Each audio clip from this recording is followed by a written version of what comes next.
भारत पाकिस्तान दरम्यान 7 मे पासून निर्माण झालेल्या युद्धसदृश्य परिस्थितीमुळे केंद्र सरकारने देशभरातील सर्व सुरक्षा दलातील जवानांच्या सुट्ट्या रद्द करत त्यांना तातडीने सेवेत हजर होण्याचे आदेश दिलेत। मात्र या जवानांना त्यांच्या गावी किंवा सेवा ठिकाणी परताना रेल्वे तिकीट मिळवताना मोठ्या अडचणींचा सामना करावा लागतोय।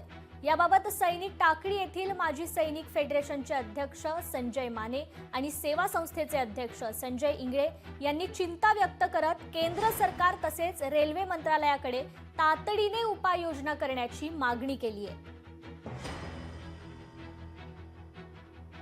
ज्या सैनिकांना आपत्कालीन स्थितीमध्ये युद्धासाठी बोलवत आहेत अशा सैनिकांच्या रिझर्वेशन बद्दल जे बोलण्यात आलं तर प्रत्येक भारतीय नागरिकाचं कर्तव्य आहे की त्या सैनिकाला त्यांनी असलेल्या जागेवरती रिझर्वेशन देऊन नागरिकांनी तर सहकार्य करावेच करावे आणि जे आपले आमदार खासदार किंवा जे रेल्वे मंत्रालय आहे त्यांनी एखादी स्पेशल बोगी लावण्यासाठी जी विनंती केली त्या विनंतीला मान देऊन इथून जाणाऱ्या युद्धासाठी सैनिकांचा कमीत कमी रिझर्वेशन देऊन त्यांना 2 दिवसाचा तो प्रवास सुखरूप व्हावा याची काळजी घ्यावी। जे सैनिक कर्तव्य बजावण्यासाठी जात आहेत त्यांचं तिकीट कन्फर्म व्हावं, त्यांना कोणत्याही परिस्थितीत त्यांना जागा मिळावी, प्रत्येक गाडीला एक सैनिकांसाठी बोगी लावावी म्हणजे त्या सैनिकांची व्यवस्थित सुविधा होईल जाण्यासाठी ही एक मी सर्वांना विनंती करतो।